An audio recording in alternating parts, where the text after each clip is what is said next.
एक ऐसी सभा जहां सदियों पुरानी जातिगत जंजीरें टूटने की गूंज सुनाई दे रही हो, वहां ब्राह्मण प्रोफेसर सुशांत द्विवेदी ने अपनी वाणी से सभा को झकझोर दिया। एक ब्राह्मण होने के बावजूद उन्होंने न केवल ब्राह्मणवादी व्यवस्था की आलोचना की, बल्कि जोरदार शब्दों में घोषणा की कि इस देश के सच्चे राष्ट्रपिता महात्मा ज्योतिबा फुले हैं, न कि महात्मा गांधी। यह बयान भरी सभा में तालियों की गड़गड़ाहट के बीच गूंजा जब प्रोफेसर द्विवेदी ने महात्मा फुले और माता सावित्रीबाई फुले के अनसुने संघर्षों की गाथा बयान की।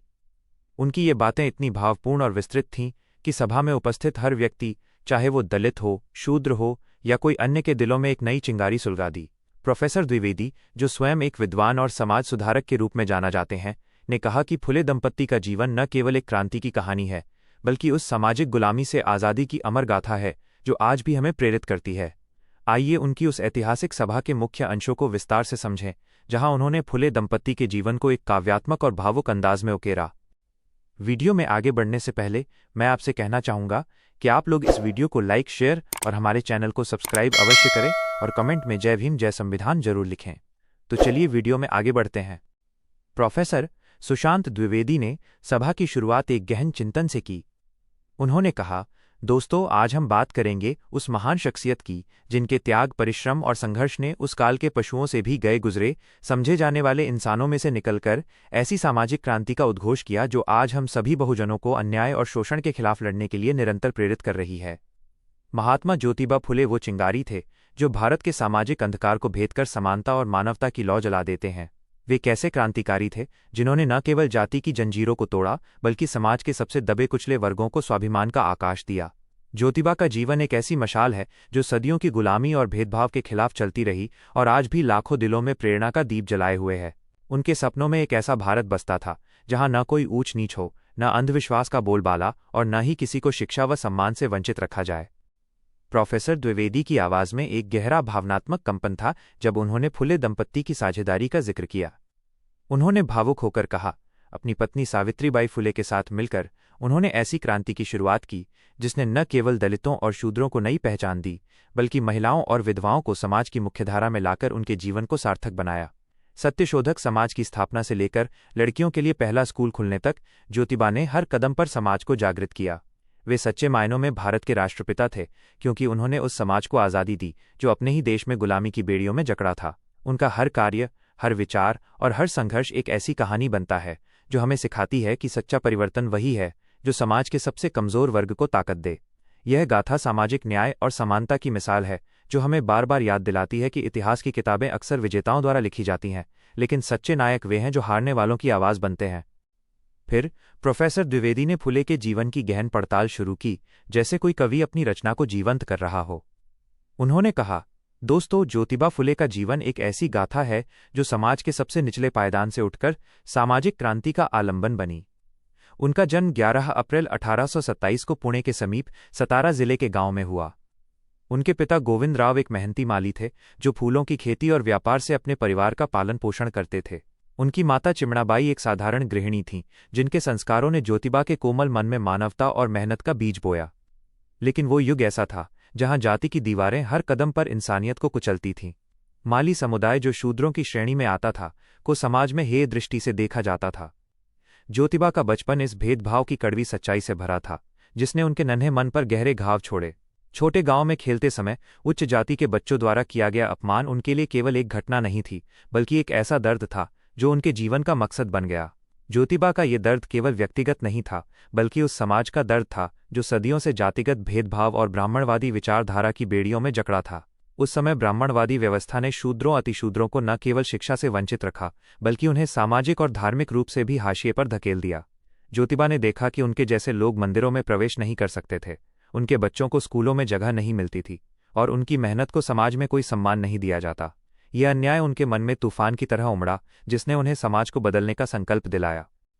सभा में सन्नाटा छा गया जब प्रोफेसर द्विवेदी ने फुले की शिक्षा यात्रा का वर्णन किया।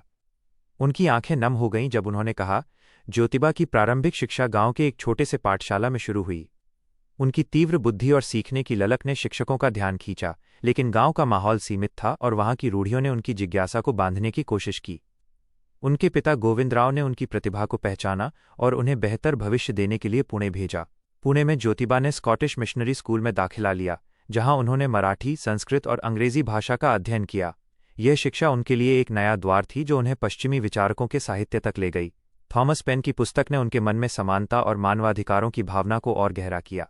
इस किताब ने उन्हें ये सिखाया कि हर इंसान को जन्म से ही सम्मान और अधिकार का हक है, चाहे उसकी जाति या सामाजिक स्थिति कुछ भी हो। लेकिन शिक्षा का ये सफ़र आसान नहीं था। स्कूल में भी ज्योतिबा को जातिगत भेदभाव का सामना करना पड़ा। उच्च जाति के छात्र और शिक्षक उन्हें बार बार उनकी जाति के कारण नीचा दिखाने की कोशिश करते थे। एक बार जब ज्योतिबा एक उच्च जाति के मित्र के विवाह समारोह में शामिल हुए तो उन्हें वहां अपमानित कर बाहर निकाल दिया गया। इस घटना ने उनके मन में गहरी चोट पहुंचाई, लेकिन साथ ही उनके संकल्प को और मजबूत किया। ये वो पल था जब ज्योतिबा ने ठान लिया कि वे इस भेदभाव को खत्म करेंगे, चाहे इसके लिए उन्हें कितना भी संघर्ष करना पड़े। प्रोफेसर द्विवेदी ने सावित्रीबाई के साथ फुले के वैवाहिक जीवन को एक प्रेम और क्रांति की अमर कहानी के रूप में चित्रित किया। उन्होंने भावुक स्वर में कहा, ज्योतिबा के जीवन में एक और महत्वपूर्ण मोड़ तब आया जब उनकी शादी सावित्रीबाई से हुई। उस समय ज्योतिबा केवल 13 वर्ष के थे और सावित्रीबाई 9 वर्ष की। यह विवाह केवल दो व्यक्तियों का मिलन नहीं था, बल्कि एक ऐसी साझेदारी की शुरुआत थी जो भारतीय समाज को हमेशा के लिए बदल देगी। सावित्रीबाई उस समय अनपढ़ थीं, लेकिन ज्योतिबा ने उन्हें पढ़ाना शुरू किया। यह कार्य उस समय के लिए क्रांतिकारी था, क्योंकि समाज में लड़कियों की शिक्षा को कोई महत्व नहीं दिया जाता था। ज्योतिबा का ये कदम उनकी दूरदर्शिता और समानता के प्रति उनकी प्रतिबद्धता को दर्शाता है। सावित्रीबाई ने न केवल पढ़ाई सीखी, बल्कि बाद में वो स्वयं शिक्षिका बनी और समाज में शिक्षा की मशाल जलाने में ज्योतिबा की सबसे बड़ी सहयोगी बनी। ज्योतिबा का प्रारंभिक जीवन संघर्षों से भरा था, लेकिन इन संघर्षों ने उन्हें कमजोर नहीं बल्कि और मजबूत बनाया। हर अपमान, हर भेदभाव ने उनके मन में एक आग जलाई जो समाज को बदलने की थी। उन्होंने देखा कि ब्राह्मणवादी विचारधारा ने न केवल शूद्रों और दलितों को गुलाम बनाया, बल्कि समाज के हर वर्ग को अंधविश्वास और रूढ़ियों की जंजीरों में बांध रखा था। इस व्यवस्था ने महिलाओं को शिक्षा और सम्मान से वंचित रखा, विधवाओं को अमानवीय जीवन जीने के लिए मजबूर किया और किसानों को आर्थिक शोषण का शिकार बनाया। ज्योतिबा ने इन सभी अन्यायों को अपने जीवन का लक्ष्य बनाया और ठान लिया कि वे समाज को एक नई दिशा देंगे। उनके प्रारंभिक संघर्षों ने उन्हें वो ताकत दी जो बाद में उनके क्रांतिकारी कार्यों का आधार बनी। ज्योतिबा का ये विश्वास कि शिक्षा ही समाज को बदलने का सबसे बड़ा हथियार है, उनके जीवन का मूल मंत्र बन गया था। उन्होंने न केवल स्वयं पढ़ाई की, बल्कि दूसरों को भी पढ़ाने का संकल्प लिया। उनका ये सफ़र आसान नहीं था। समाज के रूढ़िवादी लोगों ने उनके हर कदम पर विरोध किया, लेकिन ज्योतिबा का हौसला कभी नहीं डगमगाया। उनके मन में एक सपना था, एक ऐसे समाज का जहां हर इंसान को बराबरी का हक मिले, जहां जाति, लिंग या धर्म की दीवारें न हों। इस सपने ने उन्हें वो ताकत दी जिसने उन्हें सामाजिक परिवर्तन का महानायक बनाया। प्रोफेसर द्विवेदी ने फुले के मिशन को एक दीपशिखा के रूप में वर्णित किया जो अंधकार को चीरती चली जाती है। उन्होंने कहा, दोस्तों, महात्मा ज्योतिबा फुले का जीवन एक ऐसी दीपशिखा की तरह था जो समाज के अंधेरे कोनों में रोशनी बिखेरती रही। उनके कार्य और मिशन केवल सामाजिक सुधार तक सीमित नहीं थे, वे ऐसी क्रांति थे जिसने भारत के दबे कुचले वर्गों को नई जिंदगी दी। ज्योतिबा ने अपने हर कदम में समाज के उन जंजीरों को तोड़ने की कोशिश की जो सदियों से शूद्रों, दलितों, महिलाओं और किसानों को बांधे हुए थे। उनके दिल में एक सपना था, एक ऐसे समाज का जहां हर इंसान को बराबरी का हक मिले, जहां कोई भेदभाव न हो और जहां शिक्षा और सम्मान हर व्यक्ति का जन्मसिद्ध अधिकार हो। इस सपने को साकार करने के लिए उन्होंने जो संघर्ष किया वो न केवल प्रेरणादायी है, बल्कि हर उस इंसान के लिए एक मिसाल है जो समाज को बेहतर बनाना चाहता है। ज्योतिबा का सबसे बड़ा और क्रांतिकारी कदम था शिक्षा के क्षेत्र में उनका योगदान। उस समय समाज में दलितों और शूद्रों को शिक्षा से वंचित रखा जाता था और महिलाओं की शिक्षा तो एक दूर का सपना था। ज्योतिबा ने इस अन्याय को चुनौती दी और 1848 में पुणे में लड़कियों के लिए पहला स्कूल खोला। यह स्कूल केवल उच्च जातियों की लड़कियों के लिए नहीं था, बल्कि उन दलित और शूद्र लड़कियों के लिए था जिन्हें समाज ने ज्ञान के प्रकाश से दूर रखा था। इस स्कूल में उनकी पत्नी सावित्रीबाई फुले ने शिक्षिका की भूमिका निभाई। सावित्रीबाई का ये साहस उस समय के लिए अकल्पनीय था। समाज के रूढ़िवादी लोग इस कदम के खिलाफ खड़े हो गए। सावित्रीबाई को स्कूल जाते समय गालियां सुननी पड़ती थी, उन पर कीचड़ और पत्थर फेंके जाते थे, लेकिन उनकी दृढ़ता ने हर विरोध को धूल चटा दिया। ज्योतिबा और सावित्रीबाई का ये प्रयास केवल एक स्कूल की स्थापना नहीं था, ये समाज के सबसे कमजोर वर्ग को ताकत देने का एक आंदोलन था। इस स्कूल ने न केवल लड़कियों को पढ़ाया, बल्कि समाज को ये संदेश दिया कि शिक्षा हर इंसान का अधिकार है। सभा में भावनाओं का सैलाब उमड़ पड़ा जब प्रोफेसर ने सत्यशोधक समाज और फुले की लेखनी का जिक्र किया। उन्होंने कहा, ज्योतिबा ने शिक्षा के साथ साथ सामाजिक समानता के लिए भी लड़ाई लड़ी। 1873 में उन्होंने सत्यशोधक समाज की स्थापना की, जो उनके मिशन का एक महत्वपूर्ण हिस्सा था। इस संगठन का उद्देश्य था समाज में व्याप्त अंधविश्वासों, कर्मकांडों और जातिगत भेदभाव को खत्म करना। सत्यशोधक समाज ने बिना पंडितों और रूढ़िगत कर्मकांडों के विवाह संपन्न करवाए, जिसमें दलितों और शूद्रों को सामाजिक सम्मान दिलाने में मदद की। ज्योतिबा ने इस संगठन के माध्यम से लोगों को ये सिखाया कि सच्चा धर्म वही है जो मानवता की सेवा करता है। सत्यशोधक समाज ने समाज के हर वर्ग को एकजुट करने का प्रयास किया, पर दलितों को एक ऐसा मंच दिया जहां वे अपनी आवाज बुलंद कर सकें। इस संगठन ने न केवल सामाजिक सुधार को बढ़ावा दिया, बल्कि लोगों के मन में समानता और भाईचारे की भावना को जागृत किया। ज्योतिबा की लेखनी भी उनके मिशन का एक शक्तिशाली हथियार थी। उनकी पुस्तक गुलामगिरी ने समाज में तहलका मचा दिया। इस पुस्तक में उन्होंने जाति व्यवस्था को गुलामी का एक रूप बताया और इसके खिलाफ लोगों को जागृत किया। गुलामगिरी केवल एक किताब नहीं, एक वैचारिक क्रांति थी जिसने लोगों को अपने अधिकारों के लिए लड़ने की प्रेरणा दी। ज्योतिबा ने अपनी लेखनी के माध्यम से ब्राह्मणवादी विचारधारा की आलोचना की, फर्जी बताया कि कैसे यह व्यवस्था समाज को बांटने और शोषण करने का साधन बनी हुई थी। उनकी अन्य रचना शेतकरी का आचार्य में उन्होंने किसानों की दयनीय स्थिति को उजागर किया। उस समय शासन और ब्राह्मणवादी व्यवस्था ने मिलकर किसानों को आर्थिक और सामाजिक रूप से शोषित किया था। ज्योतिबा ने इस पुस्तक में किसानों को उनके अधिकारों के लिए जागृत किया और सरकार से बेहतर नीतियों की मांग की। प्रोफेसर द्विवेदी ने विधवाओं के प्रति फुले के करुणामय कार्यों को छूते हुए कहा, ज्योतिबा ने विधवाओं और परित्यक्ता महिलाओं के लिए भी सराहनीय कार्य किया। उस समय समाज में विधवाओं की स्थिति बेहद दयनीय थी। उन्हें न केवल सामाजिक बहिष्कार का सामना करना पड़ता था, बल्कि उनके साथ अमानवीय व्यवहार किया जाता था। ज्योतिबा ने 1863 में पुणे में एक आश्रम खोला, जहां विधवाओं और उनके बच्चों को आश्रय मिलता था। उन्होंने विधवा पुनर्विवाह को प्रोत्साहन दिया और स्वयं कई विधवाओं के विवाह करवाए। यह कार्य उस समय के लिए क्रांतिकारी था, क्योंकि समाज में विधवा पुनर्विवाह को पाप माना जाता था। ज्योतिबा का ये कदम विधवाओं को नया जीवन देने का एक प्रयास था, जो उनके मानवतावादी दृष्टिकोण को दर्शाता है। ज्योतिबा का कार्य केवल शिक्षा और सामाजिक सुधार तक सीमित नहीं था, उन्होंने धार्मिक सुधारों पर भी जोर दिया। वे मानते थे कि धर्म को मानवता के कल्याण के लिए होना चाहिए, न कि शोषण का साधन। उन्होंने वेदों और पुराणों की आलोचना की, क्योंकि उनका मानना था कि ये समाज में भेदभाव को बढ़ावा देते हैं। इसके बजाय उन्होंने ऐसे धर्म की वकालत की जो सभी मनुष्यों को समान माने। उनका ये विचार समाज को एक नई दिशा देने वाला था। सभा में सावित्रीबाई के योगदान पर जब प्रोफेसर ने बोला, तो महिलाओं की आंखों में आंसू छलक पड़े। उन्होंने कहा, ज्योतिबा के इन कार्यों में उनकी पत्नी सावित्रीबाई ने बराबर की भागीदारी निभाई। सावित्रीबाई न केवल शिक्षिका थीं, बल्कि एक समाज सुधारक भी थीं। उन्होंने ज्योतिबा के हर मिशन में उनका साथ दिया और समाज के लिए अपनी जान तक न्यौछावर कर दी। ज्योतिबा और सावित्रीबाई का ये समर्पण उनके कार्यों को और भी प्रेरणादायी बनाता है। उनके हर कदम में गहरा भावनात्मक लगाव था, जो समाज के दुख दर्द को अपना मानकर उसे दूर करने की कोशिश करता था। ज्योतिबा के संघर्ष आसान नहीं थे। समाज के रूढ़िवादी लोग उनके हर कदम पर विरोध में खड़े थे। उन्हें गालियां दी गईं, उनके परिवार को धमकियां मिली, लेकिन ज्योतिबा का हौसला कभी नहीं डगमगाया। उनके मन में एक आग थी, जो समाज को बदलने की आग थी। उन्होंने अपने मिशन को कभी नहीं छोड़ा, चाहे कितनी भी मुश्किलें क्यों ना आए। उनका ये संघर्ष आज भी हमें सिखाता है कि सच्चा परिवर्तन तभी संभव है जब हम अपने लक्ष्य के प्रति पूरी तरह समर्पित हों। ज्योतिबा फुले का मिशन केवल उनके समय तक सीमित नहीं था, उनके विचार और कार्य आज भी समाज को प्रेरित करते हैं। उन्होंने जो बीज बोए वे आज भी समानता और न्याय के पेड़ के रूप में फल फूल रहे हैं। उनका जीवन एक ऐसी मिसाल है जो हमें सिखाती है कि एक इंसान अपने दृढ़ संकल्प और मानवता के प्रति प्रेम से समाज को बदल सकता है। ज्योतिबा फुले के कार्य और संघर्ष न केवल एक इतिहास हैं, बल्कि एक प्रेरणा है जो हर उस इंसान को रास्ता दिखाती है जो समाज में बदलाव लाना चाहता है। प्रोफेसर द्विवेदी ने अपनी बात को दोहराते हुए और गहराई प्रदान करते हुए कहा, महात्मा ज्योतिबा फुले का जीवन एक ऐसी रोशनी था जिसने समाज के अंधेरे को चीरकर समानता और मानवता का दीप जलाया। उनके कार्य केवल सुधार नहीं थे, बल्कि एक ऐसी क्रांति थे जिसने दलितों, शूद्रों और महिलाओं के दिलों में स्वाभिमान की चिंगारी जलाई। ज्योतिबा का हर कदम समाज की बेड़ियों को तोड़ने के लिए था, जो सदियों से लोगों को गुलाम बनाए हुए थे। उनके मिशन में एक गहरा भावनात्मक लगाव था, जो हर उस इंसान के दर्द को अपना मानकर उसे दूर करने की कोशिश करता था। ज्योतिबा का सबसे बड़ा कार्य था शिक्षा का प्रसार। उस समय दलितों और महिलाओं के लिए शिक्षा एक सपना था। 1848 में उन्होंने पुणे में लड़कियों के लिए पहला स्कूल खोला, जो दलित और शूद्र लड़कियों के लिए था। उनकी पत्नी सावित्रीबाई ने शिक्षिका बनकर इस मिशन को आगे बढ़ाया। समाज ने इसका विरोध किया, सावित्रीबाई को अपमान सहना पड़ा, पर ज्योतिबा और सावित्रीबाई ने हार नहीं मानी। ये स्कूल केवल शिक्षा का केंद्र नहीं था, बल्कि समाज को ये संदेश देता था कि हर इंसान को ज्ञान का हक है। इस कदम ने लाखों लोगों के जीवन में रोशनी भरी। सत्यशोधक समाज ने बिना कर्मकांडों के विवाह करवाए और दलितों को सम्मान दिलाया। ज्योतिबा ने लोगों को सिखाया कि सच्चा धर्म मानवता की सेवा है। उनकी पुस्तक गुलामगिरी ने जाति व्यवस्था को गुलामी का रूप बताकर समाज को जागृत किया।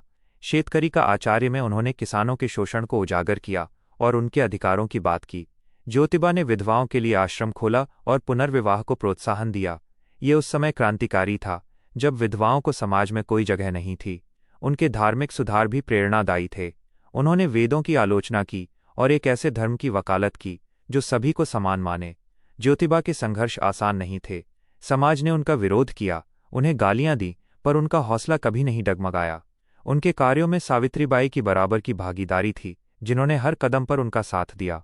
ज्योतिबा का मिशन आज भी हमें सिखाता है कि सच्चा परिवर्तन तभी आता है जब हम समाज के सबसे कमजोर वर्ग को ताकत दें। उनकी ये गाथा हर दिल को छूती है और प्रेरणा देती है। अपनी बात को और मजबूत करते हुए प्रोफेसर ने कहा, दोस्तों, उनके कार्यों की गहराई और प्रभाव उन्हें सच्चे मायनों में भारत का असली राष्ट्रपिता बनाते हैं।